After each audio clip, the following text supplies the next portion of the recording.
Une dame voyait une femme allongée sur le lit. Elle se rend ensuite chez la femme et ramasse les prothèses des jambes de la femme et les emporte. Elle regarde la femme qui était allongée sur le lit, à qui il manquait ses jambes, avec un regard très arrogant, puis s'éloigne avec la robe de mariée qu'elle attendait et avec les prothèses de ses jambes. Elle la porte à une autre femme. Il dit qu'elle l'avait pris pour qu'elle l'utilise. Elle dit que maintenant, la femme ne serait plus en mesure de perturber leur plan. L'autre femme demande alors si c'était vrai et la dame dit oui.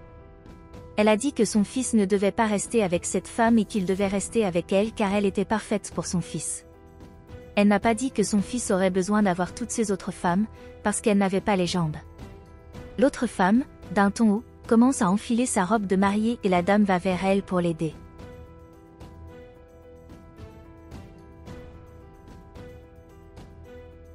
L'autre femme demande alors à la dame comment elle va et la dame dit qu'elle était très belle et qu'elle était digne de faire partie de sa famille. Elle a ensuite dit qu'elle était reconnaissante pour le compliment et que c'était tout ce qu'elle voulait le plus. Elle a dit qu'elle avait toujours rêvé de vivre dans cette maison et d'en être propriétaire avec les autres biens. La dame lui demande de quoi elle parlait, mais l'autre femme dit que ce n'était pas grave. Plus tard, la femme se réveille et se rend compte que ses jambes ont disparu.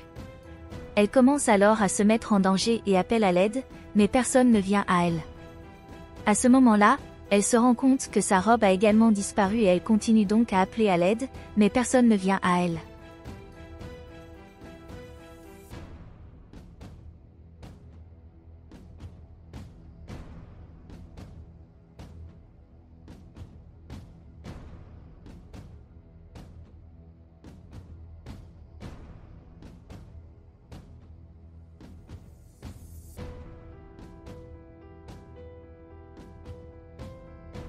Avec beaucoup de difficultés, elle se rend dans une autre pièce où se trouvait la dame et l'autre femme et dit qu'elle ne pouvait pas croire que sa belle-mère aggraverait sa robe pour la donner à l'autre femme. La belle-mère dit qu'elle avait pris cette robe et l'avait donnée à une autre femme, car l'autre femme était digne d'être la femme de son fils et la femme ne l'était pas. Elle dit que l'autre femme était beaucoup plus belle que la femme, qu'elle était digne d'être la femme de son fils. La femme dit alors qu'elle ne comprenait pas pourquoi la dame l'avait appelée ici, car la dame n'avait pas l'intention de la laisser épouser son enfant. L'autre femme dit alors qu'en plus de ne pas avoir de jambes, la femme n'avait pas non plus de cerveau, parce qu'elle ne pouvait pas comprendre que c'était tout leur plan. Elle a dit qu'ils avaient planifié tout cela pour que l'autre femme puisse garder la robe de la femme et ainsi pouvoir épouser le fils de la femme à la place de la femme. La dame dit alors qu'ils doivent partir pour régler certaines questions, puis ils s'en vont. Alors qu'ils partaient, la femme a dit qu'elle n'arrivait pas à croire que cela se produisait et qu'elle devait dire à son petit ami ce qui s'était passé. La dame prend alors le téléphone de la femme, lui dit qu'elle n'allait pas le dire à son fils, parce que celle qui allait épouser son fils serait l'autre femme, parce qu'elle était parfaite pour son fils. La femme dit alors qu'elle n'allait pas laisser cela se produire, mais la dame dit qu'elle avait une autre idée. Elle prend ensuite les prothèses de la femme et lui dit qu'elle l'emmènerait car elle ne voulait pas que la femme finisse par se présenter au mariage.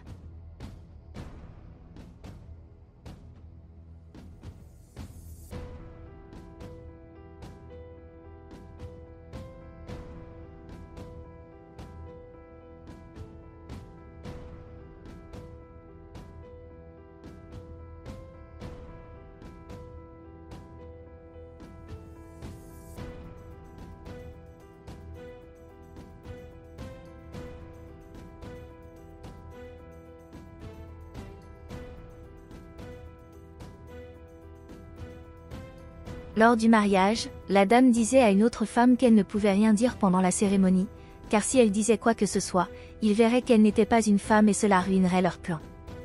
Elle demande si l'autre femme a compris ce qu'elle a dit et l'autre femme dit oui, puis ils vont voir le fils de la dame.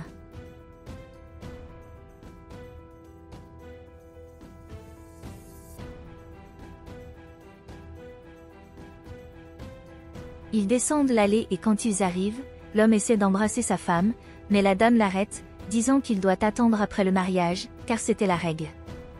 Elle dit alors à l'homme qui allait célébrer le mariage de son fils, qu'il devrait continuer le mariage, car elle voulait qu'il se termine bientôt. Il a dit qu'il le ferait, puis la dame lui a tendu des documents, disant que c'étaient les documents de son fils. À ce moment-là, L'homme dit qu'il avait besoin que le couple se tienne devant lui pour qu'ils puissent commencer leur mariage. Il commence alors à dire que c'était un jour très spécial pour eux, mais ensuite il ne dit rien pour aller jusqu'à cela et dire les dernières phrases tout de suite. Il demande ensuite aux mariés où se trouvaient les bagues du couple et sa sœur dit qu'ils étaient avec elle quand elle allait ramasser les bagues, elle remarque que quelque chose ne va pas avec les jambes de la mariée. Le marié dit alors que sa sœur devrait se dépêcher avec les bagues, mais elle dit que la vérité était qu'elle avait oublié les bagues à la maison. Elle a dit qu'elle se rendrait rapidement chez lui pour récupérer les bagues et qu'elle serait bientôt de retour. Il lui dit de se dépêcher, alors elle s'en va.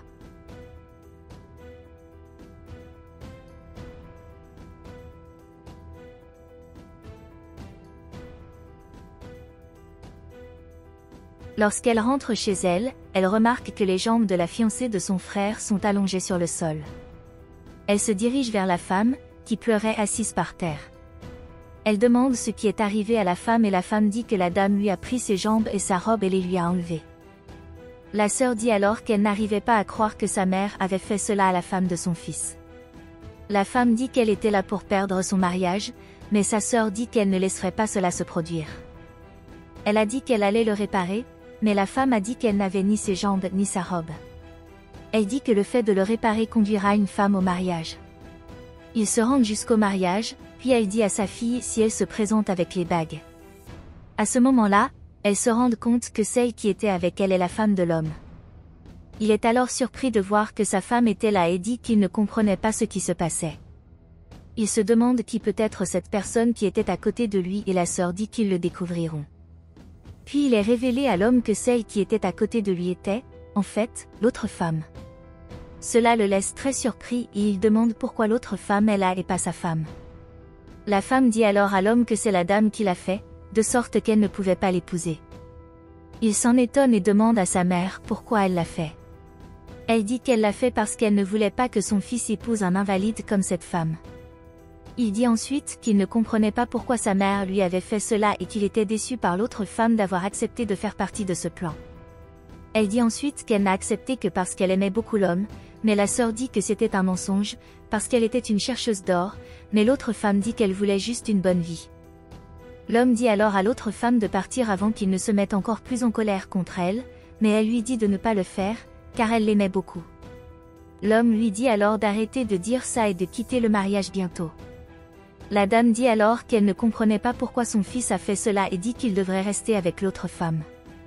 Il dit ensuite qu'il ne pouvait pas le faire, parce qu'il aimait beaucoup la femme et qu'il voulait être avec elle, mais la dame dit que c'était fou, parce que la femme n'avait pas de jambes.